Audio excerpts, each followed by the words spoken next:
తెలంగాణ రైతాంగాన్ని కాంగ్రెస్ పార్టీ మోసం చేసిందన్నారు మాజీ మంత్రి నిరంజన్ రెడ్డి. కాంగ్రెస్ ప్రభుత్వం అధికారంలోకి వచ్చి నెల రోజులు గడుస్తున్నా అన్నదాతలకు రైతు బంధు ఇవ్వటం లేదన్నారు. ఈ విషయంలో రైతాంగానికి కాంగ్రెస్ నేతలు ఈ క్షమాపణలు చెప్పాలన్నారు. తెలంగాణ భవన్లో చేవెళ్ల పార్లమెంట్పై సమీక్ష జరిగింది. పార్లమెంట్ ఎన్నికల్లో ఎంపీ రంజిత్ రెడ్డిని భారీ మెజారిటీతో గెలిపించుకుంటామన్నారు. విలువైనటువంటి సూచనలు సలహాలు ఇవ్వడం జరిగింది. అదేవిధంగా చాలా ఉత్సాహంగా ఉన్నారు.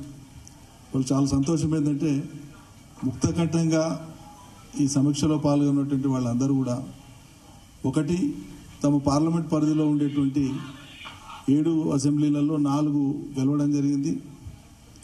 దాంతోపాటు 1,00,000కు పైగా చేవెళ్ల పార్లమెంట్లో మేము ఆల్రెడీ మెజార్టీ సాధించి ఉన్నాం. కాబట్టి మాకు గొప్పగా సేవలు అందించి బాగా రిప్రజెంట్ చేసినటువంటి డాక్టర్ రంజిత్ రెడ్డి గారిని పెద్ద మెజార్టీతో గెలిపిస్తామని చెప్పి ముక్తకంఠంగా ఇవాళ సమీక్షలో పాల్గొన్నటువంటి వాళ్ళందరూ చెప్పడం ఒక ప్రత్యేకమైన విశేషం. ఇవాళ రంజిత్ రెడ్డి గారికి వ్యక్తిగతంగా శుభాకాంక్షలు.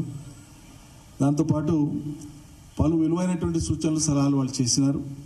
తప్పకుండా అవన్నీ కూడా రేపటి ఉన్నత స్థాయి సమీక్షలో వాటన్నింటిని కూడా చర్చించి ఆ లోతుపాతులు ఏమైనా ఉంటే వాటిని సరిదిద్దుకోవడానికి ప్రాతిపదికగా ఉంటాయని చెప్పి మేము భావిస్తా ఉన్నాం.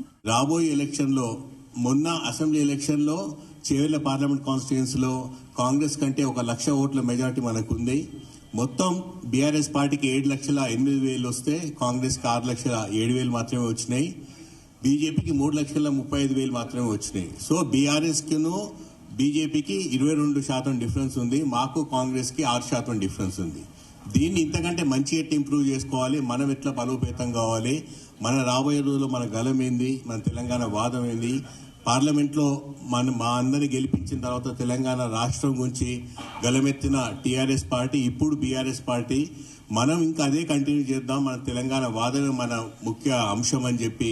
ఎందుకంటే ఢిల్లీ పార్లమెంట్లో ఎప్పుడైనా తెలంగాణ రాష్ట్రం గురించి వస్తే టీఆర్ఎస్ పార్టీ ఒకటే తెలుసు. అక్కడ ఎవరికి వేరే పార్టీలు తెలియదు. ఎందుకంటే తెలంగాణ రాష్ట్రం 2014 వచ్చినప్పటి నుండి అప్పటికెళ్ళి కంటిన్యూస్గా 10 సంవత్సరాలు మనమే బీఆర్ఎస్ పార్టీ పాలనలు ఉండే కాబట్టి 10 సంవత్సరాలలో చేసిన సంక్షేమ అభివృద్ధి అద్భుతాలు దేశానికి తలమానికమైంది తెలంగాణ రాష్ట్రం. కాబట్టి అందరి నోట్లో పార్లమెంట్లో మాత్రం